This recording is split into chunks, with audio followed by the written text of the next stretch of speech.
Hello, my friends, and welcome back to another REHI podcast episode. Today we have here the legendary Joni Askola. Welcome, Joni. Thank you, Artur. Every time I've mentioned in my videos, and now this next analysis comes from Joni. You are the guy. Here, you are. I am the guy, yeah. So every time I make a video, I get a little update from you. I sent tomorrow's Intel point. Yeah. And it's so nice. I go to work and I open the email and there's a whole analysis about a topic. I'm like, wow. Very easy. No, it's been nice writing those analysis for the videos. It's been good. But it's weird. Like you're doing a PhD right now in something that is not really connected to the war at all. And, and this war following and doing this is your hobby, or? Yeah. So I'm doing a PhD actually on social policy. So it's also related to political science and to public policy in general, but I did a master's degree in Russia at a school called MGIMO, which is kind of like the School of Geopolitics and International Affairs for Russia. And there we had quite a lot of courses in international relations, and I was starting to get more interested in the field back then. And then I did my military service in Finland after my master's degree, like you did your military service. And back then I got more interested about defense issues. And I was lucky I had a lieutenant who was very talkative and a nice guy. And I could ask a lot of questions and I learned quite a lot there. And then since then I've been following more carefully. But as you said, it's more like a hobby. And then on the side, I work on social policy. So many questions already. Bachelor's degree in Russia, then master's the Finnish master's degree. Yeah. Okay, bachelor's in Finland. Then Denmark, Copenhagen. Mr. International. That's Pitbull. Denmark, then to Russia, then to the Finnish army. Yeah. I mean, how was that contrast going from Denmark to Russia? So I was born in Finland to a Finnish family, but I grew up in France actually. Oh. So I moved to France when I was 5, and I went to school there in France. Then at 17, I went to the US for a year in Detroit, in Michigan. That was very nice. I liked it a lot. And then after that, I came back. I finished my high school in France, went to university in Paris for a year. But what I was studying was not really for me. I didn't like it so much. And then I started studying a bachelor's degree in Denmark at a school called Copenhagen Business School. I was studying politics and international business and politics. Then I did an exchange semester in Moscow. And I had a good time there. It was quite fun, even if, of course, politically Russia is Russia, but Moscow is a really vibrant city. And that's when I decided to actually do my master's degree in Moscow at MGIMO, and that's how I ended up there. So the foreign semester in Moscow was before you decided to go and do the full... Okay. Yeah. And what year was that? That was in 2015. 15. So 1 year before the annexation of Crimea. 1 year after. 1 year after, sorry, yeah. Yes. You got to experience the Moscow vibe. Yeah, the exchange there. So how was it? Of course, Moscow is a huge city. It's 3 times Finland in population, so it's just massive. You're never bored. There's always something to do. I couldn't live there now, obviously, for same reasons as you could not live there now, and we would probably get arrested if going there anyways. But what people have a hard time differentiating sometimes is that, for example, in Russia, in Moscow, there's a lot of expats who are pro-Russian because they live in Moscow. They have a decently nice life in Moscow. So because of that, they think that Russia is acceptable as a political system and as a regime. But they're 2 different things. You can have a city which is nice and vibrant and concerts and things to do. That doesn't mean that the political system in that place is acceptable or okay. And Moscow is a vibrant city. Lots going on. It's not a boring city in any way. Everyone who has lived there likes the city, I think. But still, it is what it is. You cannot live there anymore at this point. Honestly, I feel bad about this also. I've been to St. Petersburg one time and I love the vibe of that city. I love the way it looked. It's just a political system. The city itself, you couldn't nowadays even maybe tell that it's... No, it's a beautiful city, St. Petersburg, and so much to do. But it's just, impossible to go there right now. So you were 2 or 3 years in Moscow? I was 1 semester during the exchange, and then I stayed 1.5 years for my bachelor's degree, and then the last semester I did it from home in France. How was back at 2015, how was the Russians or Muscovites emotions about the Finnish people back then? I think on Finnish people, they were probably more positive then than they are now, because we were not in NATO, and they were, I think, if you have a drink with them, then at some point they will start saying some crazy political things that you don't agree with. But before that, many of them, Finland was not really seen as a threat to them or anything, so they were quite polite on it. I remember when I arrived at the school in Moscow, in MGIMO, the guy at the dorm, he told me that I should be thankful to Lenin for my country existing. So sometimes there were some comments that kind of reminded you that you are in Russia and that things are the way they are in there. But overall, they were not too aggressive towards Finns. I think it wasn't the hardest country to come from. That is also different now. I mean, 1,000 kilometers of land border, the biggest European artillery army right next to them. And I'm reading and watching videos of how Finland is now building out the border a little bit more and trying to move. Even a NATO base is being built. Yeah, we're not going to have, all our bases in theory are NATO bases now, but now they are, yes. We're going to have US soldiers and equipment stationed, but they're going to be stationed in our bases. So it's not going to be like some separate US base or something like that. Finland has been, because of our neutrality that was forced on us after World War II, we have been ready for a long time. So we have had defensive fortifications ready even before 2014 and 2022. But as you said, we are trying to build more now just to be sure.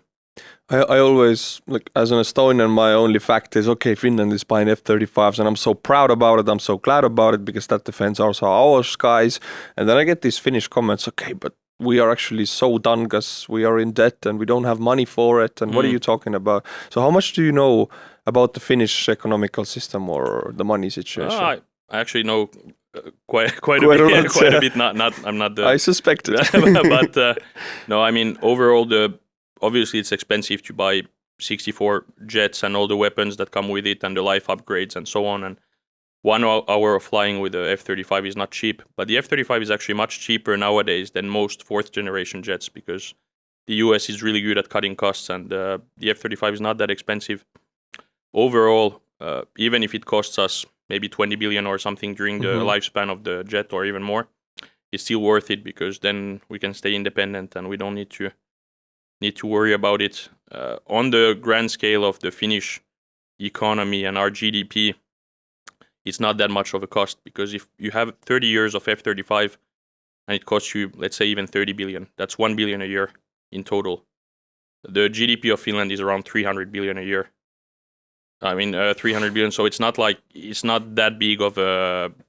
Our defense spending is still not that high, so it's not the end of the world. It's not that expensive. I hear these numbers and I'm like, oh my God, is Estonia a country? Do we exist? Estonia is doing well for its size, actually, militarily. These numbers, like, how the hell? But I'm so glad these come, and I always push this fact to everybody who says that, okay, Russia is going to swallow up Sweden, Finland, Estonia, whatever. F-35 is not a joke. It's the best jet available, and the Finnish nature is much tougher actually than the Ukrainian nature. We have so many lakes. You've seen in Ukraine these videos where Russia has a hard time crossing one single river. Imagine if you have to cross 200 lakes. Land of 1,000 lakes, right? Exactly, yeah. We have, I think, between 100,000 and 200,000 lakes. Yes. The cold, everything, and... I think a viewer might now comment, did you make a mistake, 200,000? But that's the reality. No, that's the real. It's 200,000. Between 100,000 and 200,000, I think. If you zoom in on a Finnish map, you can see like dot, it's everywhere. No, it's... Sweden is less ready than Finland, but Sweden also has us as a buffer in between, so they... Those bastards. Yeah. I'm sorry. No, Sweden's Air Force and Navy are actually really good, and their ground forces are quite small, but they're not... What they have is quite high level, I think, but they just don't have enough. But combined, I think Finland and Sweden combined is quite a mix. Is Finland also putting some kind of effort into static defensive lines, for example, like the Mannerheim Linie was at the Winter War? They're obviously a bit different nowadays compared to back then, but we have these thousands and thousands of shelters ready. some at the border, some not in the border. We have shelters even for all our civilians. We have 4 million spots in bomb shelters in Finland, so that the army is fighting and then the civilians are safe. And it saves air defense missiles as well to not need to shoot them down. Again, like we don't have any at all. Yeah. It's what the hell. Finland on that part is quite ready, and we have these deals with farmers and local people living at the border, where the army pays them to be allowed to build fortifications in their on their land. So it's actually good for them also in a way. Yeah, they gain some from it, and I think most people are patriotic enough so that they have no problem with it. So, is there any kind of merit in the idea of taking back Viipuri? I mean, obviously there are some people who a lot of people feel nostalgic about the lost lands and so on, but there was actually some sort of opportunity maybe in the 90s with the fall of the Soviet Union, and it wasn't really, nothing was done with it, and now it seems a bit difficult. And I mean, Russia has really, these areas are extremely poor nowadays and not in great shape. Viipuri was one of the most developed cities in Finland.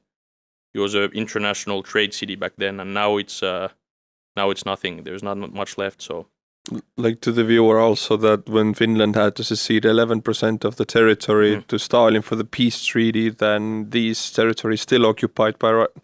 I don't know if I can say occupied, but with Estonia, for example, I can, because Petseri, Pechora was fully Estonian area, and with the peace settlement of Tartu, it was by the Soviet Union and Lenin's government actually accepted as an Estonian territory, and this was the border, and then they occupy, and Russia still occupies that area. Yeah. And we are possibly never going to take it back. It's fully Russianized. You would get like 50,000 extra Russian personnel in the country, which is an issue. So it's the same. I think it's pretty similar with Karelia and the rest of the occupied, old ex-occupied current Russian territories. Yeah. So what is? You have been to the army, I have been to the army. Estonia, Finland, right? Both reserve army nations, Finland being one of the biggest reserve armies in the world, actually. What is the percentage of young men who not have to go, but do actually go to the army in Finland? So on paper, everyone has to go. In reality, I think around 80% start the process, and maybe 70% or so actually end up doing it. And so 70% actually serve, because you have some people who get injured or have some change their mind or things like that, because you can do a civil service as well. So 70% end up finishing their military service. And some women as well. Gotta make a pun, finishing. Finishing with 2 ends.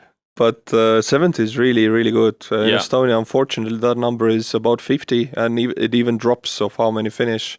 It's not that popular in Estonia. Everybody has to go on paper, but people find ways out of it. Overweight, underweight, whatever they have issues. Yeah, in Finland, you don't get to go out even if you're overweight or something. I have you can lose weight in the army. Exactly. My shoulder has had 2 surgeries, and it's quite not in such a good shape. And they didn't tell me you don't need to go. They told me you're welcome. And I got surgery in the army for my shoulder. I mean, I'm one of the guys who tried to get away from the army for 3 years. I had every kind of fake diagnosis there is. I can talk about it. It's so much in the past. Who would care now? And I went. But I tried to get away because I was in Hollywood. I paid tuition, 75,000 euros in together. Big money. So I gathered all the mental diagnosis that would get me away. I have diagnosis in my e-pay in Finland. I don't know if you have the same thing. We have the similar system, different name, but if you look at there, I'm mentally ill person. Of course, I have depression, but there are like worse stuff that I actually don't have. They didn't care. They took me. I had to go. But did you do that to push it further away, or to totally, because in Finland, if you study, you can just go after the studying. Is it like that in Estonia as well, or did you? I tried to cancel it completely, but for 3 years they sent me the invite and I pushed it away. And then they kind of like threatened that they're going to take away the passport or whatever. But in your case, in my case actually, when I had a passport, I was living in France. They only gave me a 3-year passport because I had not served. So they didn't give me like a full 5-year passport. They have hook on people, Yeah. They have a hook. But in your case, I'm sure you're probably pretty happy now that you did serve. It changed my life, turned it completely around, and it was a complete surprise of how it happened. Military video started there for me. So exactly. this entire thing, what I'm doing, started there. And of course, it is the right thing to do. Yeah, it is. It's would be hard to ask for others to do it if not doing. But no. And as we've discussed with you before on trips to Ukraine, when you're there, it's not necessarily so much fun all the time, and it's not easy, and it's tough. But afterwards, you feel good about it. Yeah, and you're Finland. Supposedly, we have different trainings, but immediately we can still connect over it because we train for the same purpose, for the same enemy, actually. Yeah, and we have a lot of the same weapon systems, and I think overall the Estonian army probably works in a quite similar way. Forest, less lakes, but mostly Estonian infantry reserve army relies 90% on infantry, just heavy, light infantry actually, sorry. And it's ambushes, it's guerrilla warfare. The whole army fights like guerrilla warfare, much like Finland actually, Yeah, I think one of the main differences is that our doctrine was kind of based on us surviving alone. So I think, I might be wrong in what I'm saying, this is just my feeling, but I feel like Estonia, because of being in NATO for longer, you knew that at some point you would get help, so your goal was kind of to slow down the enemy and with the guerrilla warfare tactics, while for us, the goal was actually to totally survive on our own. And this might change in the future a bit with the help, and it's good that we're in NATO now, but we are 4 times more people or a bit more, so it helps with that as well. We need to start producing in Estonia. We have an issue with that. Yeah, same. We also have an issue. We have really bad demographics in Finland. We people don't make enough kids. But it's not even comparable to what's going on in Russia with the demographics, right? Actually, it's comparable. But the difference is Russia and Finland and Estonia all have bad demographics, but we don't have guys dying by hundreds of thousands or by tens of thousands at the front. So in that sense, it's not so bad. But on birth rates, I think it's probably quite similar between Russia and Finland and Estonia. I have these comments who blindly state that, Russian economy is doing fine and Russia's not going to collapse. Look at this and that. Look at how they're taking villages. You have commented many times before, looking at the square meters taken is not connected at all of how the country is able to fight. Can you comment on that a little bit more? One thing that I often say in my analysis, whether it's on Twitter and sometimes even on the analysis I give to you, is I think one information that's rarely talked about in the media is the fact that Russia has managed to invade 0 out of the regional capital cities. That's your favorite point, yeah. Because Ukraine has 27 regional capital cities and special status cities. 4 were invaded in 2014. So Sevastopol, Simferopol, Luhansk, and Donetsk. And so in 2014 they invaded 4. Since then they have invaded 0. And the full-scale war has lasted for 28 months, and they still haven't managed to invade even 1. And when going back to that's for the military side, but for the economic side, there's many signs that show that Russia is not doing as well as it claims. One of them being the fact that Belosov was put as the Minister of Defense. Under Shoigu, Russia was spending too many resources, too many men, too much money, and they needed someone to audit that to make it more sustainable. So that's one sign. They put a civilian economist there. Another sign is the fact that Russia is classifying more and more data. So we don't know about their energy production anymore. When we talk about Russian GDP or growth, we are basing that on Россtat statistics, which are given to us by Россtat. The IMF is making calculations with stats given by Россtat, but they don't get the other stats to calculate whether it's actually true or not. There's no transparency. And then finally, one thing that is important to remember, Russia's GDP is actually lower now than in 2013. So it means that because of Crimea and because of the sanctions then and because of the ruble going down and because of everything that has happened, they haven't really had any real growth in the last 10 years. So obviously, if you don't have growth for a long time and then you start spending tons of money on building tanks and so on, you'll get a bit of growth. But comparing that to our growth in the West makes no sense because we're not at war. We're not increasing our public spending the way Russia is increasing its public spending. actually Russian growth is quite low, even the official one, when you think about how much they are spending on this war.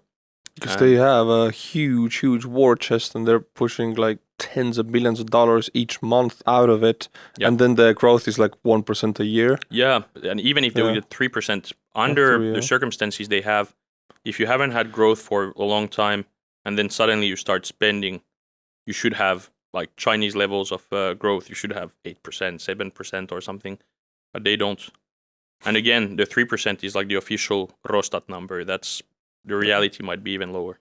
Yeah, but unfortunately, most of the people who comment such things already like clicked away because the analysis had too many intelligence into it, and it's too logical, and some people just want to blindly believe that Putin has this trump card and it's all part of his big plan. Yeah, I think it's one thing that is true is that we maybe expected in the West, or at least our media and our analysts expected, that Russia would fall faster. Russia was quite resilient to sanctions, and they've been good at circumventing them. They've been getting a lot of help from their allies.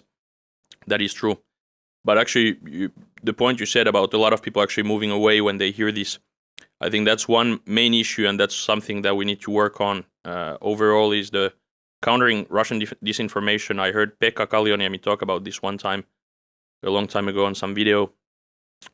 If Russia puts disinformation online, we cannot wait and do some great article 2 weeks later where we debunk what they say and do that. That's part of the process, but we first need to counter it right away with some very simple facts online, even if it's not well explained, or if it's not just some very short vulgarized content. It's kind of, I think he made a comparison with people on the front being injured. You need to first bring them to the how do you call it? The stabilization point. Exactly, stabilization point. That's the moment when you counter it with like fast facts, and then later on, when the guy goes back to get surgery, that's the real articles and the real research with the complicated stuff. But I think it's important to not imitate Russian propaganda, because Russian propaganda is based on lies, and we shouldn't lie.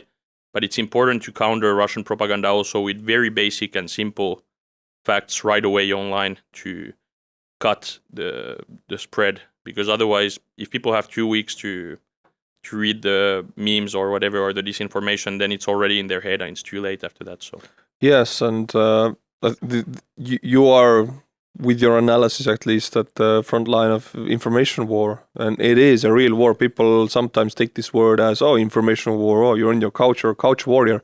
But this is where real war starts, actually. It's before, 10 years before, it's information that rots people's mind. Then the tanks roll in, and then suddenly you have people who welcome them with roses because they think they're saviors. Exactly. And it's Russia in Ukraine with the Surkov leaks, with the emails from Surkov, who was the spin doctor of Putin. A few years ago, there was a leak, and we found out that Russia had been, I think, since 2008, if I remember well, they had been working on separatism, pushing this mindset, pushing the separatism that didn't exist in Eastern Ukraine, trying to create it since 2008.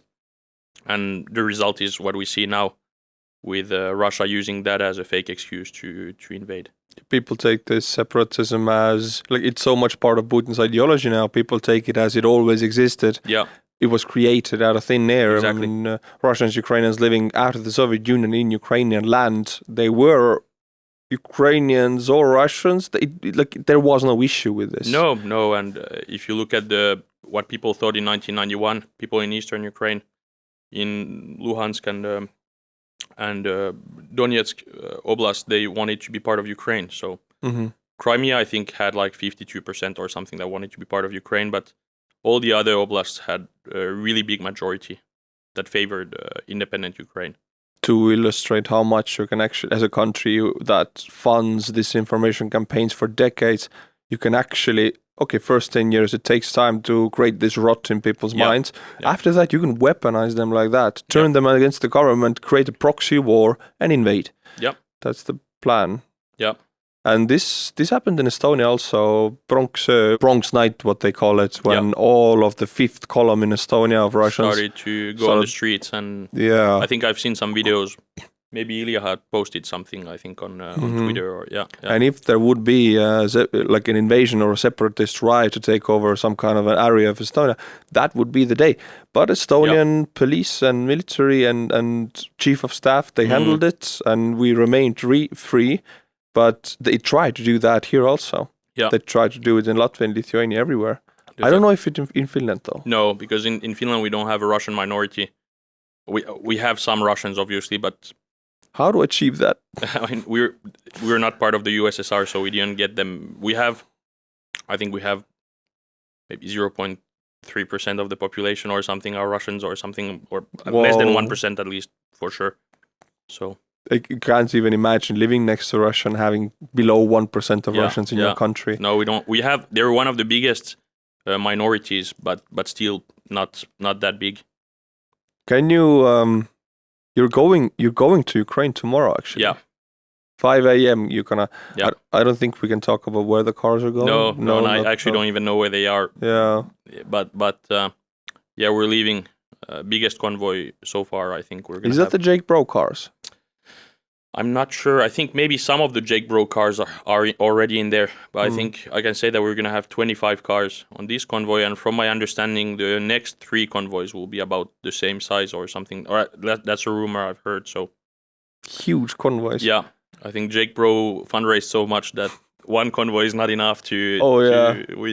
To the end of this year, I think it's Jake Bro cars just going to Ukraine. Yeah. But I remember going.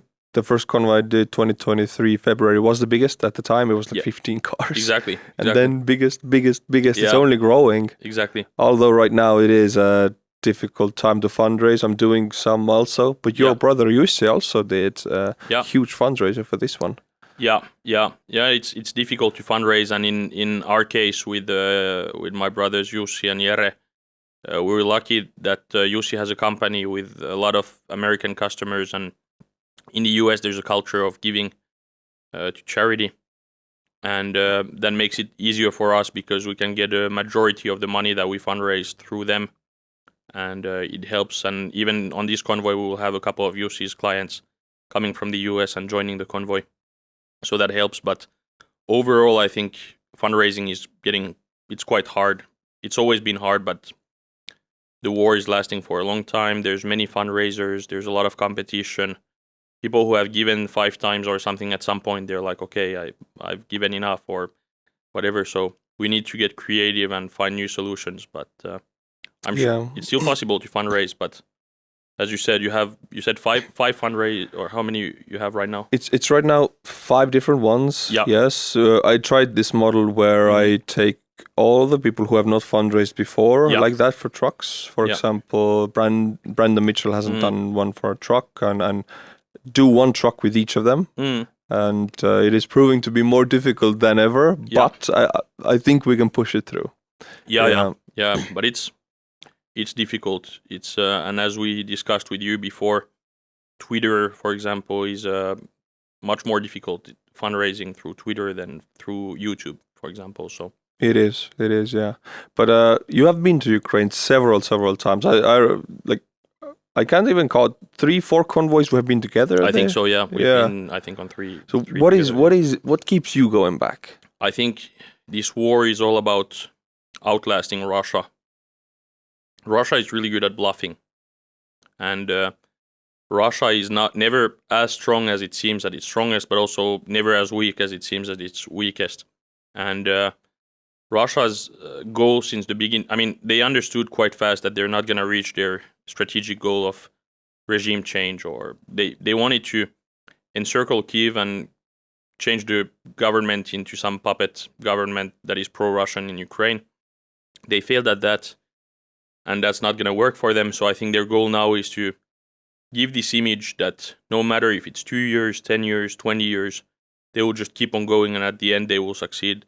And that's what they try. It's not going to happen. I don't believe that it's a strategy that works, but that's the only strategy they can have because they're not capable of making any fast, large maneuvers or anything.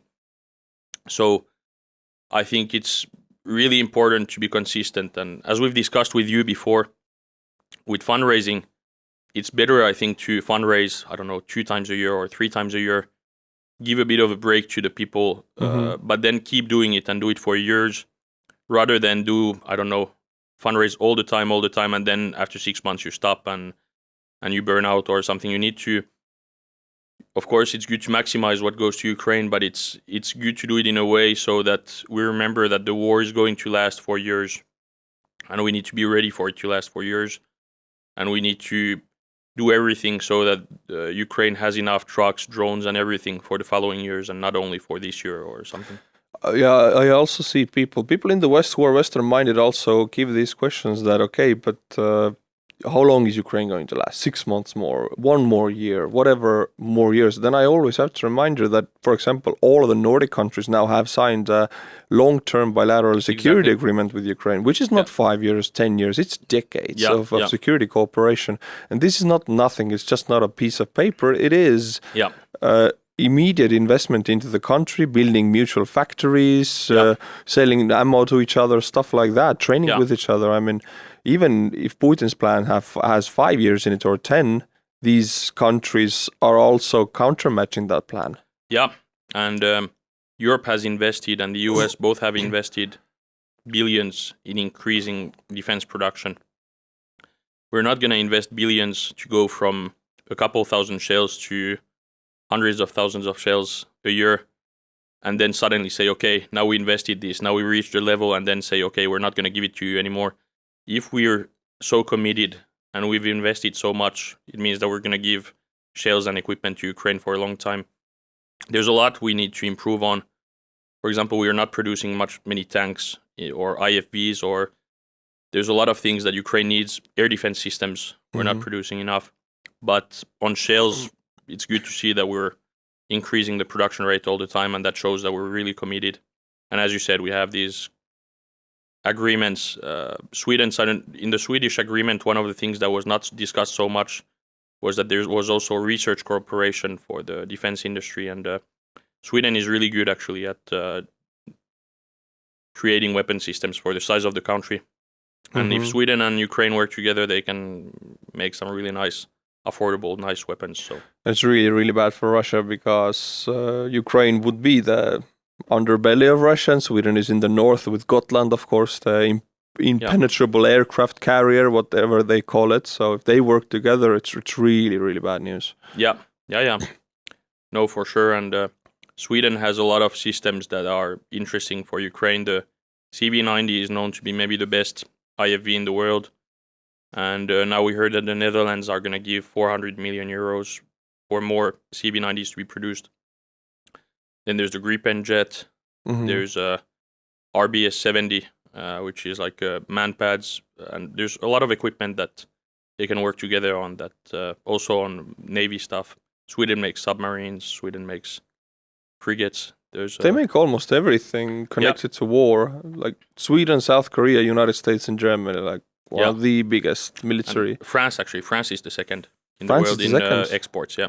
Oh wow. Yeah, because France makes a lot of Navy stuff, big ships, submarines. Although the shenanigans in the Black Sea with the drones has proved to me a little bit, at least with Ukraine having the coastline that they do have, it's not that big of a need for big capital ships anymore. Yeah, drones is enough, cheap and mass producible.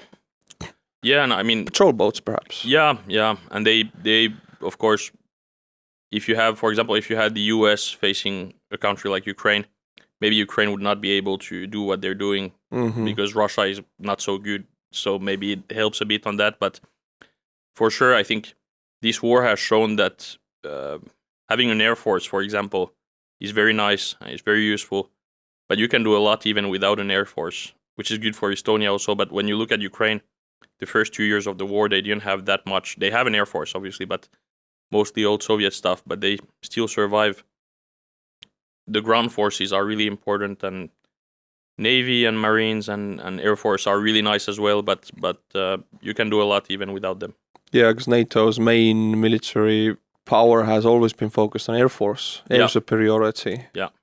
And Ukraine has proved a lot of in the NATO doctrine that needs to be changed, and they have changed a lot, of course. Yeah, I'm sure they're learning all the time from what's going on. I think a lot of Western countries, for example, had underestimated the need for artillery in modern wars. And obviously with all the FPV drones and everything, things are going to change a lot. Yes, Estonia also made a change in their doctrine. Right now, we're talking about having to take a defense loan of $1.6 billion, which for Estonia is a lot of money, and all of that to just buy artillery shells, just to buy enough artillery shells to destroy every Russian tank that exists on this side of the Ural Mountains. Yeah, that's our plan. Yeah, like they make these calculations not just by looking at Ukraine, but by actually looking of how many tanks Russians have in the parking lots, how many shells it would take to destroy one, and then multiplying that with something. Yeah, and that's $1.6 billion worth of shells we need only in Estonia. Yeah, and to be honest, I don't know how many shells you can get right now with 1.6 billion, but I'm sure it's not too much. I mean, I'm sure even more would be okay. So it's a smart move.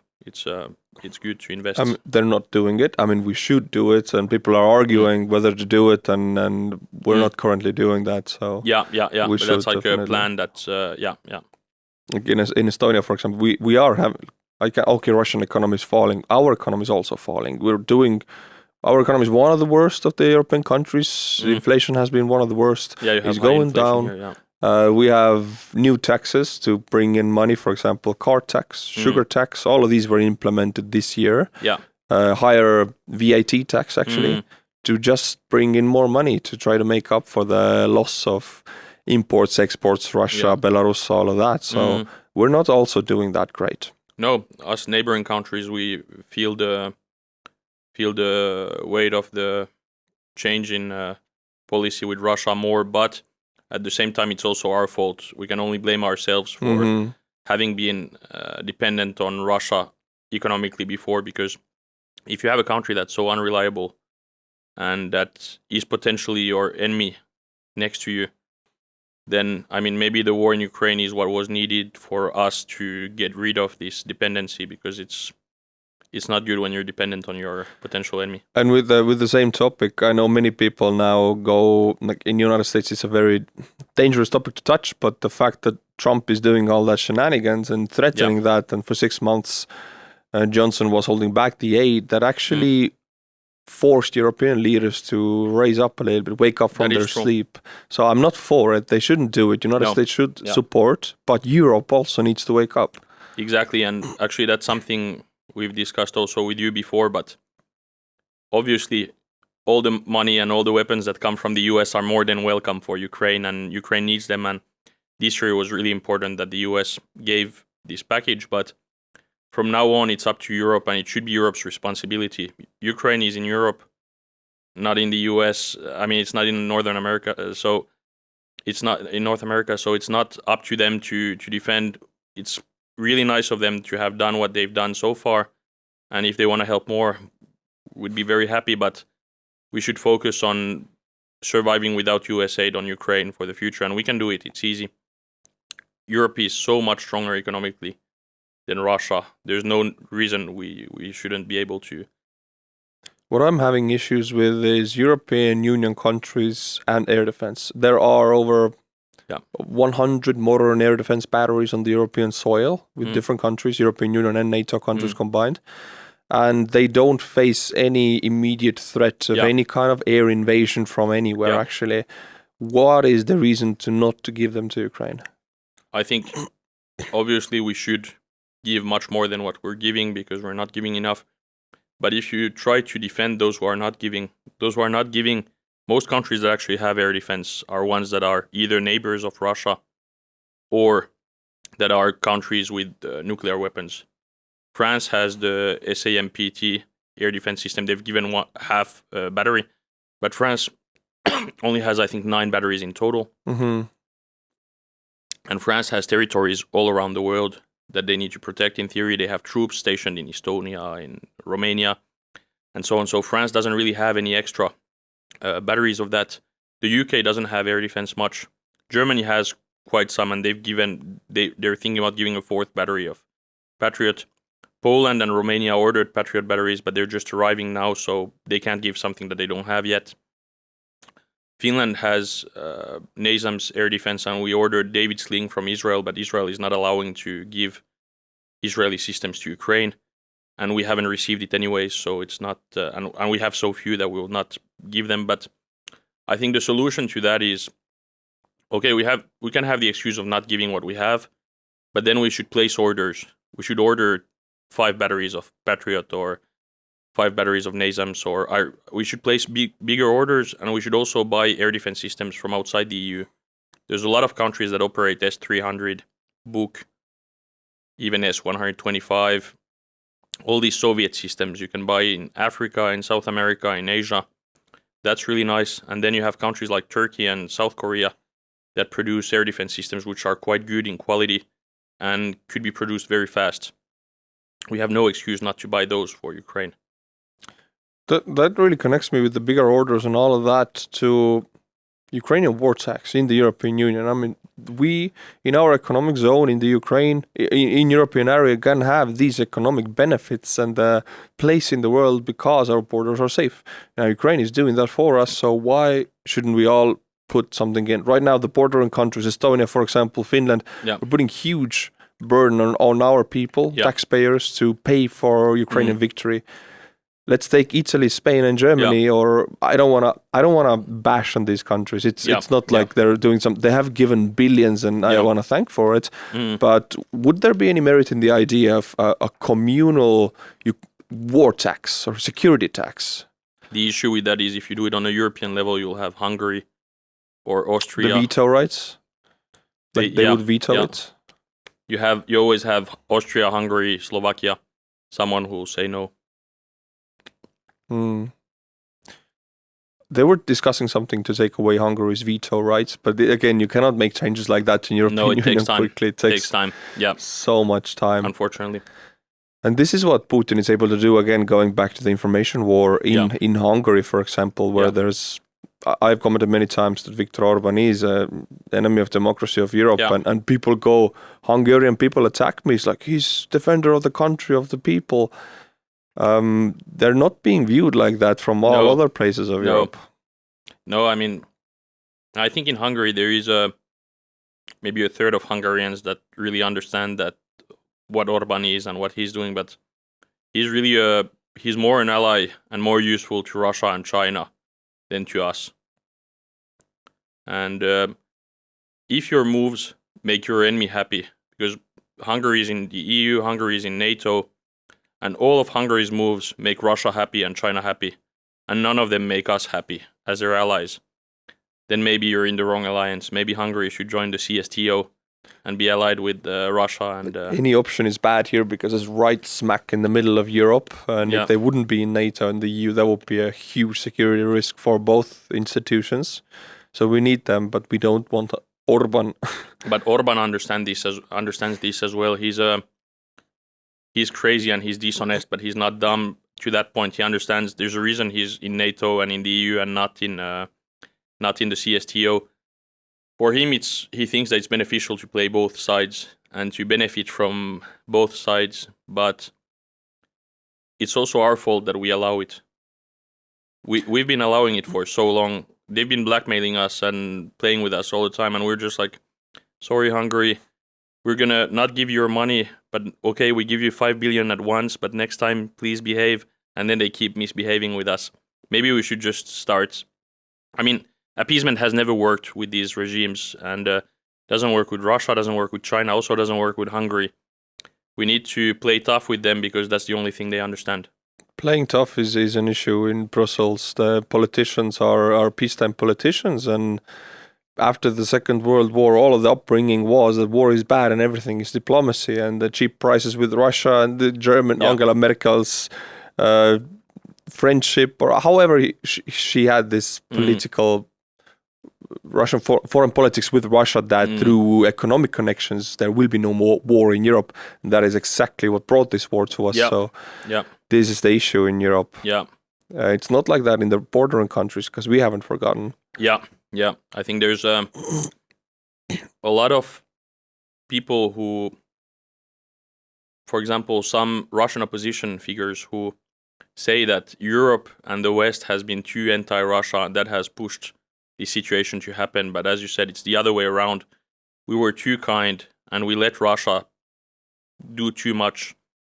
And that's why they thought that it's a good idea and that they could actually get away with doing what they're doing.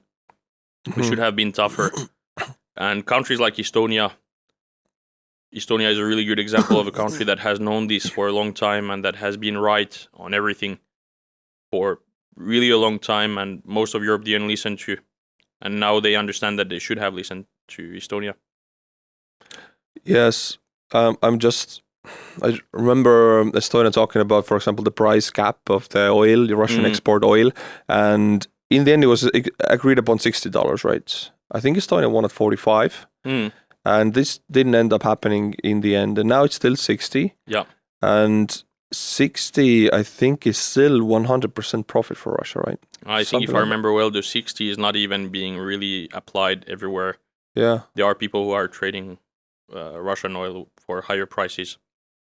So, yeah, I mean, most of our sanctions took months before kicking in as well. If you really want to kill an economy, you don't say, okay, this sanction will come in 8 months. You have 8 months to prepare, or, we are one of our maybe mistakes, but one of our things that we've done in the West is we've made sure that Russia doesn't collapse. Yeah. On every level, whether it's on military, on economic, we've always gone one step at a time. And for Ukraine, that's a tragedy because they pay with their lives on this. But at the same time, Russia has not been able to use a nuclear weapon or do anything crazy like that as a result, because they've had no excuses. But yeah, there's been too much escalation management on our side, and that's how it is. I feel like, the Western big powers, United States, Germany and France, they want a very slow death for Russia. They do want Ukrainian victory, but very slowly, and it's at the price of Ukrainian lives. Because if you put the military mights together, economic mights, there would be victory like that. But they don't want to do it. So, is it fear or is it? Yeah, it's fear, and it's just I don't know. There must be some incompetent bureaucracy as well, because when you look at the numbers, we know really well that when our exports explode to Armenia, Kyrgyzstan, places like this, we know that it's going to Russia. And we know that most countries in Europe have had like plus 1,000% exports to those countries, and we are not doing that much to stop it from happening. So there's many fields that are not under sanctions as well. And as you said, we want to hurt Russia slowly and weaken it slowly because we're scared, and that's the reason Russia has been able to get away with what they've been doing for so long, because we act with Russia as if it was some superpower, and it's not. It's just it's a nuclear power, but without the nuclear weapons, it would really not be that. Conventionally, it's not a superpower in any way, but it's a nuclear power, and we still act like it's the USSR, but it's not. There's so much fear projection and power projection to Russia by the Western powers who have these working militaries and this economic might, and then they project. I grew up playing the Call of Duty games. Yeah. Every Modern Warfare party is how the Russians are in Washington or in Berlin, and you're fighting them. They have night vision. They have everything. Tanks. Yeah. Amphibious landings with water and airdrops. How the hell United States is not on that level to do that to Moscow? I mean, maybe the US could, but maybe the US could. But I remember when I was in MGIMO, the Russian students there they did their military service inside the school. So you could see some Russian officers coming to teach them. We as foreigners could not be on those courses. We had some interesting courses as well, for example, on intelligence and stuff like this. And I remember one of the guys who lived in our dormitory, he had been in one of those military classes, and he told me, he was serious, and he looked at me and he said, Russia has the best army in the world. Our logistics are better than the American ones. And that's what he was taught at school. That was 2016. And he said, maybe we don't have ice cream and Coca-Cola when we're at war, but who needs that? Turns out soldiers do need that. Yeah, soldiers need that. And I mean, there's this joke always that when you see an army plane with a Burger King truck coming out, that's when you know you're really in deep trouble because the US is coming. The United States logistics is there.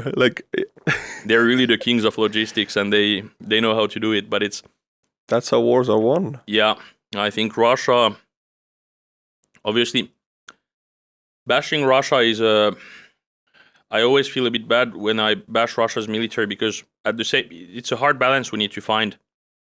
At the same time, we need to tell the truth about Russia's weaknesses, to remind everyone that Russia is not the strong bear it tries to claim to be, and that Ukraine can win this war and Ukraine can outlast Russia. It's easy if the West actually commits to it. But at the same time, we still can't forget the fact that Russia has really, really big reserves of Soviet weapons, and they have this capacity to take huge losses without the people caring at all. Because Russians at heart, I'm not talking about every Russian here, there are all sorts of Russians, but the average Russian has an imperialist mindset, but also a very materialistic mindset. They care a lot about materialistic things, about money, about the welfare of their family, financially, and so on. And the war brings this, because in the war, those who sign up, they get a lot of money. So that makes Russians happy. And then there's also maybe new lands. So the imperialistic mindset also gets happy with that. And because of that, Russia is ready, and Russians as a population, they're ready to take huge losses. And I think deep inside, many of them know that the war is not going so well, and that there are huge losses, but they're ready for it. They don't care. They can look away as long as they believe that they can win. And that's one of Russia's few strengths. They're capable of throwing huge resources, losing tons of men. 20,000 Wagner people died just for Bakhmut. Mm-hmm. They can do that no problem. And that's something that's still, even if Ukraine can beat Russia in this war, it's really doable. We still have to remember that we're up against something like this, and most countries in the West could not do what Russia is doing in that sense. They can act in ways that are not so rational, and they can still continue doing it without problem. So this is a very good analysis of the problem I have actually in YouTube also, because I'm more of in the bashing Russia area, where I talk about the weaknesses of Russia just to break the myth that I was brought up with the damn Call of Duty games, where Russia is the big bear and they have night visions and they can do what they want. In reality, it's not. In that sense, it's a paper tiger. Yeah. But then I get the comments, okay, by your analysis, Ukraine is winning, right? Yeah. So let's bring in the other side that Russia is not that strong as they portrayed, but they're not as weak as only bashing them looks like to be. And that's also the tough balance for Zelensky and for Ukraine in general, because Ukraine needs to give confidence to its allies and to Ukraine's population that they can win the war. At the same time, they have to make it look so dramatic that we give them more weapons. It's a very fine balance to walk on. Really hard, really hard. But I think one point I'd like to make about the victory is that one thing people don't understand often in comments I see is that people see war as like a football game or something. They think that there's a score and you can see it and it's like 2-0 or something. That's not how it works. In a war, both sides have these initial strategic goals that they want to reach. And the ones that reach them, they're the ones who win. If your goal is to take Kyiv, if you don't take Kyiv, then you're not winning the war. If your goal is to stay independent and keep Kyiv from being taken, then you're winning the war. And Ukraine, when the war started, Russia said that their goal is denazification and demilitarization of Ukraine. This means changing the Ukraine's government into a puppet regime under Russian control with Russian military bases and so on inside of Russia. To do that, Russia needed to encircle Kyiv and maybe even take Kyiv. To make it happen, they failed. When the war started, Ukraine's goal was to make sure that this does not happen. And they succeeded. Mm-hmm. It did not happen. So in that sense, if looking at initial strategic goals, Ukraine has won the war or is winning the war. And it doesn't look like Russia will change that anytime soon. But obviously there are also secondary goals that come later during the war, which are also important strategic ones. Russia's secondary goals are likely to take Kharkiv and Odessa, and maybe to create a land bridge all the way to Transnistria. Ukraine's secondary goals are to liberate all the occupied lands, and neither side have managed to actually do that or to reach those goals. So in that sense, in secondary goals, it's more tied, or it's harder to say who is winning. But when looking at the initial goals, Ukraine is actually winning the war. But also, again, the war is not over. It's not because Ukraine is winning now or has been winning the war until now that this cannot change in the future. So, for example, if China starts to give tanks to Russia or artillery or whatever, the situation can change fast. So we have to, as you said, it's really hard to find the balance between bashing Russia and looking at facts that show that Russia is not doing so well, but at the same time remembering that Ukrainians are paying with their lives, they're having a really tough time at the front line, and we need to support them as much as possible because this will last for years and it will be hell for Ukraine and Ukrainian troops as long as it lasts. So we need to make it finished as soon as possible by helping them as much as possible. Amazing analysis of this problem that I'm fighting with every day. That if I go to bashing Russia, I get hate. If I go to speak the real truth, that yes, Russia is actually, they have a ton of artillery and ton of ACPs and tanks to just throw and send men to die, and that's really bad for Ukraine, then people click away because it's too negative for them to hear. So you find this balance, because your goal is to keep people there, to keep supporting Ukraine, but you cannot lie to them. No. Zelensky is, I think, fighting with that. He's really good at that. He's that's what makes him an amazing leader. He's really good at communication.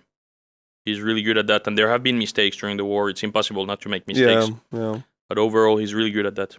If we talk about media war and the public opinion war, then definitely Ukraine has won that. Yeah. Most of the Western countries and some non-aligned countries, for example, Argentina recently started to publicly support Ukraine. But I would say actually in the information war, Ukraine won maybe the first year of the war really well. Like they did really well and they really beat Russia. But when looking now at the situation right now, Russia is turning the tide on that. So even if militarily Russia is not doing better than before and they're still having as hard of a time as before, on the information they're doing quite well, because if you ask people who follow the war or people who don't follow the war on the street, you ask them, how's the war going? Most people will have a quite negative mindset about it. Pro-Ukrainian people, they will be like, yeah, Russia is doing okay, it's tough for Ukraine. But imagine if you would have been shown the current map in February 2022. All of us would see it as a massive, massive Ukrainian victory. Because back then it looked like Ukraine was going to fall in a month or something. And Ukraine actually has managed to liberate almost half of the territories since then. So Russia has managed to give this negative, pessimistic mindset even to Europeans and to Americans on the war. And again, Russia hasn't managed to do anything. They haven't managed to take even one regional capital or anything. But still, if you ask people who don't follow that much, most people are still kind of... Every time I tell this fact about the capital cities and special status cities, everyone is always surprised. They're like, how is it possible? How is it zero? Because it's... Maybe our media is not doing a good enough job at stating simple facts like this. Estonian media definitely isn't. They want to sell fear more than anything else, and unfortunately, Russian information campaign base their weapons on Western fear of Russia. Exactly. And this is what they weaponized in Estonia also. People who get tired of this war, who get desensitized or who get depressed, this can also be weaponized against Ukraine. And I think it is by the information campaigns. Yeah. Actually, one of the guys who has been on convoys, you've met him as well, Tom from the UK, really good guy. I talked about this with him maybe a month or two ago. I remember there was some article or something that was a bit too optimistic for Ukraine maybe or something, and he told me something about it and said that it would be nice to not create expectations that are too optimistic and so on. And then a bit later, the same article there was some other article that was more negative, and it was used by pro-Russians to kind of like show that Ukraine is not doing well and so on. I sent it to him and we discussed this thing that, again, finding the balance between motivating allies to give enough weapons. To do that, you need to be dramatic and say, it's horrible, we're dying, we don't have shells. But at the same time, if you do that, the Russians are going to say, look, Ukraine is losing, they're losing. So the balance is really hard to find. You need to do both at the same time, and then when you have two rhetorics at the same time which are conflicting, then they're going to use that against you for sure.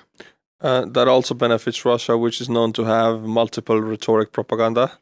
Everything all at once, everywhere, basically all the lies, so you wouldn't believe anything. So it's quantity. Really, When you look at it, for example, in Ukraine during the last 8 months, in the front it was really tough. No shells, manpower, and so on. But in reality, even if it was really, really tough, on the shells there was massive exaggerations on the lack of shells. Russia didn't really manage to advance at any point. There was no breakthrough, nothing, and that's because Ukraine had shells. Of course, They should have had way more, and they were lacking them. But if they had 0 shells, or as few as what was said, then Russia would have broken through at some point. But it didn't happen because, you need to exaggerate a bit to sell, to motivate, but that's how it is. But actually, that's one thing also you have to remember. When Ukraine was at its lowest during this winter, manpower issues, fortification issues, shell issues, they still managed to stop Russia. Mm-hmm. So imagine now they're mobilizing. They're going to have way more troops in 6 months than now. They're getting way more shells in the future because shell production is increasing. There's the Czech initiative bringing shells from abroad. And then they're also building fortifications. So there's no situation where Ukraine's situation overall doesn't improve by the end of the year. Yeah, United States aid also wasn't there. It was the low point. I remember Exactly. Even for me, I'm a staunch Ukraine believer. It was a very dark period for me. I feel like right now we're very smoothly going up.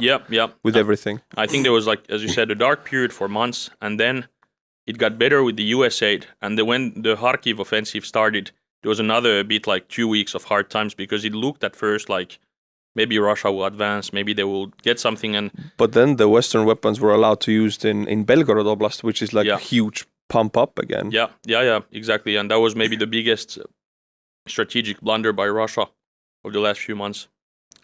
Because again, with their attack, they managed to convince the Western allies to change their policy on that. So that was good for Ukraine. I think on that positive note, we can actually end the episode. And we both believe that Ukraine is going to win this war. Yes. Ukraine will win the war. And Ukraine is not going to win the war by deoccupying the lands or by attacking, because that is not going to stop the war. Russia will continue even if that happens. The way for Ukraine to win the war is to defend and cause so many losses for Russia so that at some point they realize that they cannot win this and just give up. In the First World War also, Russia Brusilov offensive happened right before the revolution, right? In the Austrian-Hungarian lines. They actually penetrated the lines and then the army dissolved, basically. So we cannot even take, Russia is attacking, they're strong. Like, it can happen like that. No, it will take a lot of time, but when it will happen, it's not going to be a surprise to those who follow, but it can take years. Well, thank you, Joni Askola, for coming to Estonia to the podcast. Yeah, thanks. And I'm so glad you're going tomorrow. Be safe on the trip. Thank you. Yeah, waiting for you to return to make another episode. Yeah, thank you. I'd be happy to. I have a gift for you also. Oh, really? I'm giving you this. Oh, thank you. Thanks. Amazing. That's really great. Thanks. Yeah. That's good. I'll bring it with me to Ukraine. Thank you, Artur. All right. See you next time.